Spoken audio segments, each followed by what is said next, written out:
Welcome to Go to Gaming Clicks and Reviews, where we aren't the experts, but play them on a podcast.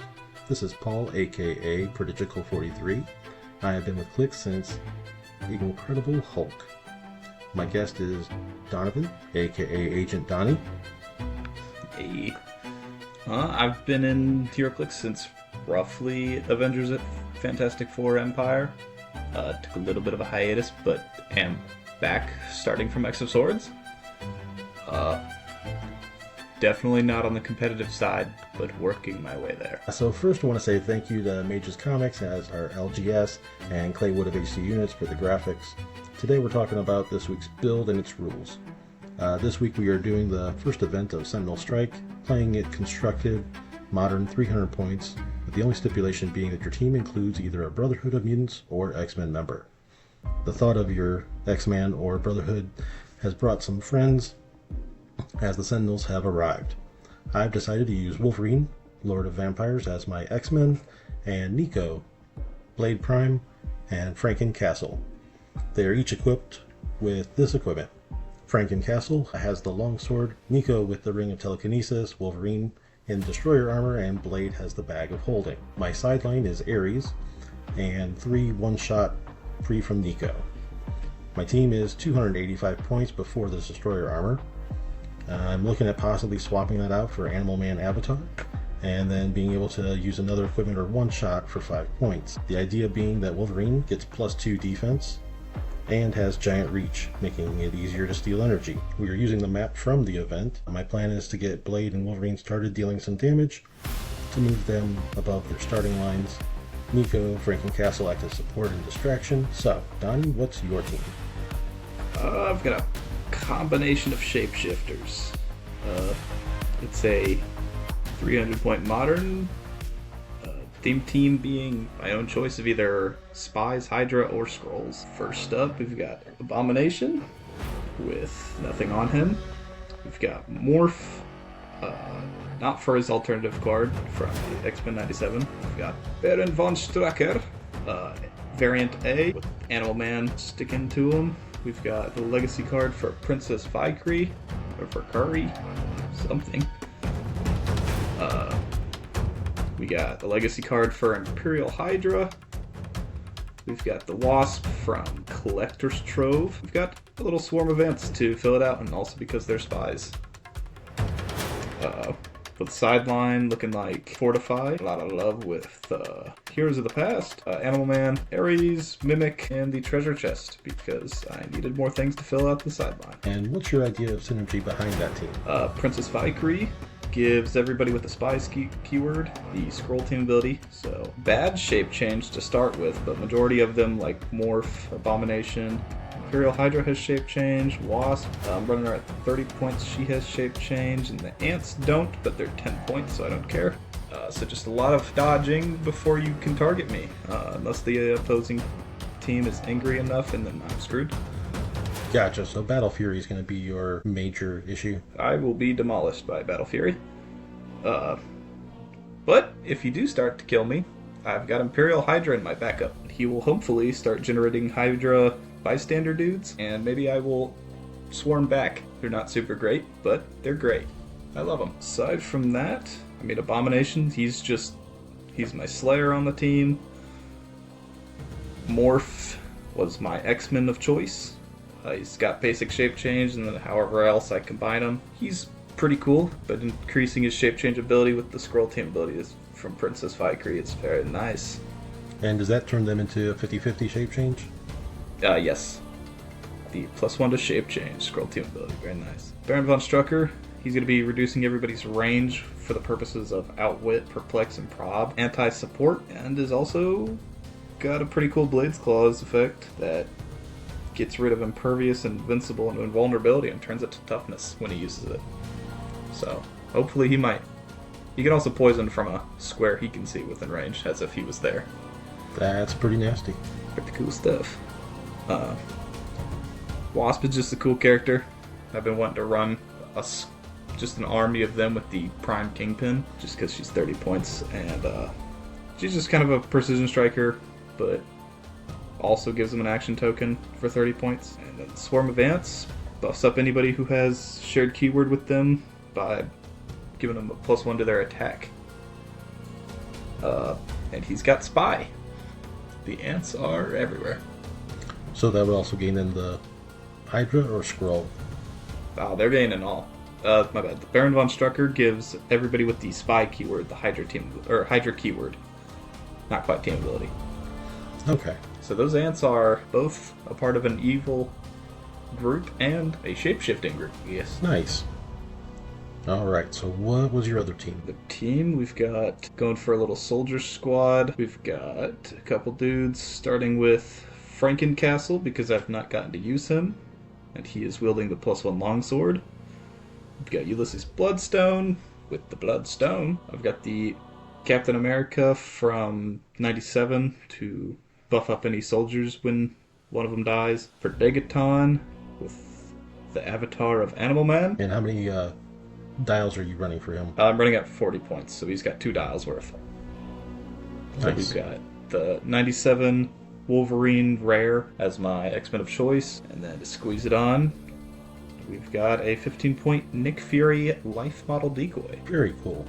I remember when Life Model Decoy was from Captain America. I need to collect an army of these and run that Legacy Nick Fury that has the... Balls of Fury? Yes, Balls of Fury, because he just poops out a bunch of Life Model Decoy bystanders. They're not the same dials or at all, but they're cool. Excellent. And what's your plan for that group? Hopefully to kill off the Life Model Decoy and buffing up all my soldiers' defense by +2 from the Captain America's ability, and then just land it out like normal. I got the Ulysses Bloodstone with the Bloodstone, so he's going to be anti-heal. Frankencastle's Slayer. Captain America's got Mjolnir, so he's just a little bit better than usual. For Degaton, probably starting off on his penetrating psychic side. Wolverine's just another guy cutting people up, so not too many like crazy synergies, but some good stuff. Excellent. And with Frankencastle, because he has his bystanders. Mm-hmm.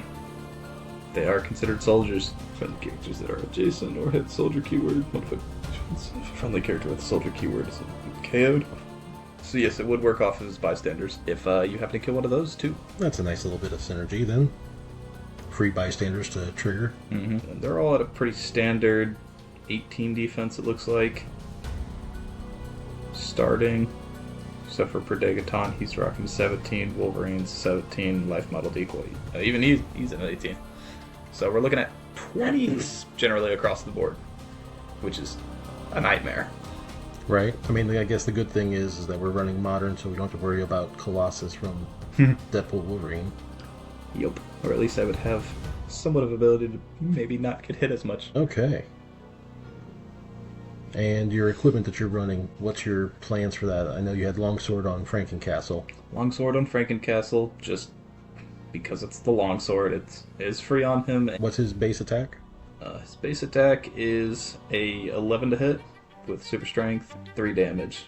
So the Longsword will give him then 12 and 4 with close combat. Yeah, so, and he starts off with charge, don't have speed, so it's just good synergy for that little dude. Bloodstone is just really there because it's free and it's anti-opposing healing. Yeah, I suppose my vampires aren't going to be friendly with that. Mjolnir giving Captain America Giant Reach 3 with his already 3 targets. That's pretty good. For Degaton, he's got Animal Man. Haven't quite considered what I need at the time, but it'll probably be a defense ability. It really depends on the situation. I forgot to mention Wolverine has Gaia attached to him. I'm just going to hope he doesn't clear. That is it for equipment. Sideline is just Fortify, Halt Mutant, Heroes of the Past, because, I keep getting destroyed by Prob. Ares, Gaia, Animal Man. Excellent. Alright, so team number 3, which I want to say is your X-Men team. Yeah, that one is the full-blooded X-Men keyword, in which we've got technically themed team Vampire Brood. We've got Wolverine, Lord of Vampires, with the Black Lantern ring, hoping that he just gets a bunch of healing off twice as fast. We've got the Phoenix Carrere from X-Men 97, more so as me testing her out. I feel like her burn tokens can be pretty good. I've got Morph, this time running him with the alternative card instead because he combos with the Wolverine. We've got Manifold Legacy card. We've got Forge, which has a pretty good combo with the Wolverine. So if the Wolverine heals, Manifold's going to give him protected outwit, and then I'm going to pass off a adversary bystander to gain protected prop. Nice. Forge has the Ring of Telekinesis. Yeah, that is that team. It's a little bit more on the simpler side. I haven't set up a sideline, but it's just going to be a bunch of And how much leadership? free things. I have leadership from both Manifold. Nope, that's Telekinesis. Whoopsies. I have leadership from just the Vampire Lord. Okay, because that one's what, 6-figure team?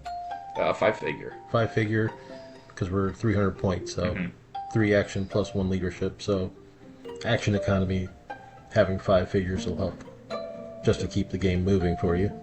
And if the opponents are a little tight on their action tokens too, I've got Manifold there to just kind of zip a character off the board, which is very cool. Precision Strike, so at least those 3 targets could be just pinged a little bit for a little bit of damage. Alright, so we've been bringing up sidelines. So what have been your favorite sideline figures so far? I mean, out of usefulness, I would go with Animal Man, but general favorite, the Destroyer Prime from War of the Realms. I don't use them much because I always forget him at home, but I think he's really cool. And Same that also with requires silver. And that requires us a silver build. Oh, yeah. In terms of modern, I would just say Animal Man and Gaia. Gaia's cool. Gotcha. I know that on a speedster team, Black Flash.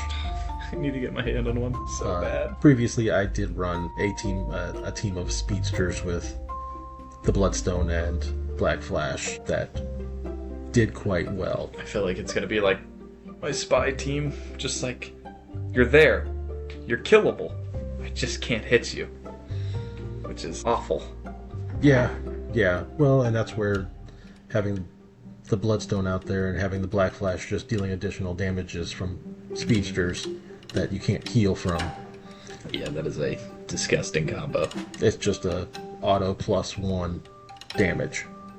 Yep. And speedsters don't do a whole lot, so giving them automatic +1, it means a lot. Yeah, it does. I mean, outside of Wally, Caveman Wally West, who can do his hypersonic, flurry. And with the free +1 longsword. Yeah, they're brutal. But there's very few that can actually slay.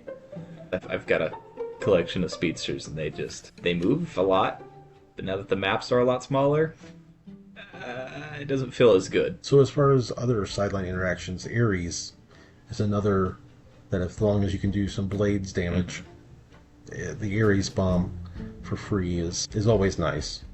I know from Silver you used to run Chthon. Yeah, I'd have Chthon on any Mystic I could. Probably not the best, but it was so nice. And let's see, who else do we have in the modern ages? The Reverse Flash. Reverse Flash. Who is kind of a random, just from being able to pick somebody and being able to come out. Yeah, kind of blanking on it. I haven't really gotten the Mimic to be able to do much. Our group's not very terrain pickup-y heavy or interactable, stuff like that. True. I mean, I have my collection of terrain that I'll throw out there depending on the teams. The Prime Guy Gardener, that one's nice. I don't have them, but I need them. But I really like those characters that when someone on your team dies, you can get them switched out for a sideline guy.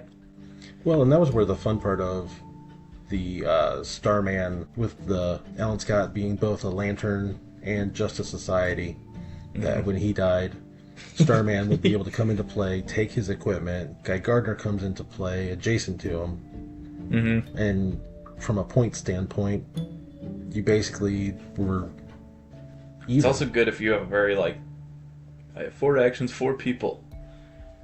When one dies, you start really feeling the pain of the action economy, and then you get those characters, and they just pull out a bunch more. Exactly. Back out. It's like, oh, I go from 4 to 5. So, from the also from what's new is with these one-shots, which we didn't see a whole lot of until. I mean, the first set they came out with, then we had Collector's Oh Trove. boy, so many. Yeah, there's 14 from that one. And we have 8 from Heavy Strange one Tales. shot. Yeah. And then the Strange Tales also add the patrons and possessors. Yeah, I still haven't gotten to use them yet, but I'm excited to. I mean, we all know that Fortify is the most used one-shot. If you make room for Fortify. And then I believe from Lantern Legacy, Heroes of the Past. Heroes of the Past is one of my most used ones. Because I always neglect probability control a lot of the time. And that balances it back out, so I'm not suffering as much. I've heard Halt Mutant's really good. I tried using it and missed it. I like Assist from Another World, too. You know that one? No. That one's the one where for 10 points, you can, at the start of your turn, choose a friendly character, and that character can't be given actions this turn.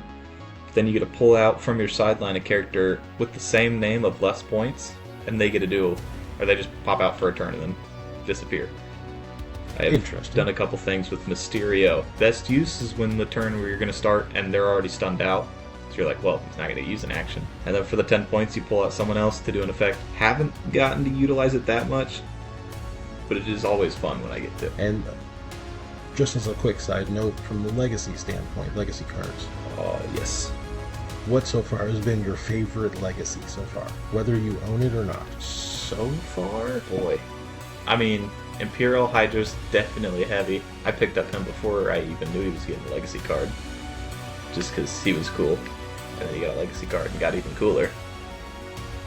I'm going to go with him for now. Oh, the Molecule Man from Collector's Trove. That one's nice. Double free actions, and you could just stack him up with more abilities that he just... Oh, Yes, boy. the Yaka Arrow. Yup, the Yaka Arrow.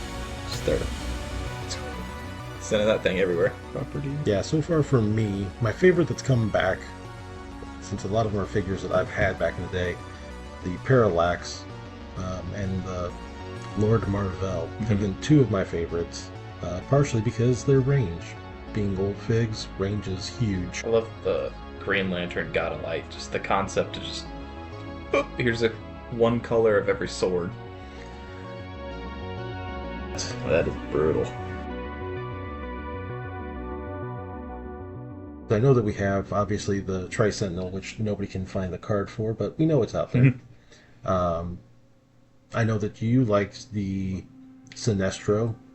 I had to pick a color and just focus heavily in it, and managed to acquire a Sinestro. Almost too late, because I missed the one that was in the WizKids shop. Then I was able to acquire another one. To which we were both playing at Red, White, and Clicks. And you were able to use your Legacy fig, and I was able to use my Starman. To which nobody ever bothered to kill my Alan Scott. So my Guy Gardner and Starman never left the sideline. So for newcomers to the game, somebody who's fresh from the outside world, what would you suggest as being a first purchase? Keeping it into lower pricing, I would just say, yeah, because if you would know your build style, Team Iconics or the first appearances are not too bad. I wouldn't say the X-Men. The Avengers one's a little bit better if you don't have a collection, because the X-Men want to pull out other people. Right. I don't know, I really think it's just the packs. You just Dive in with a brick?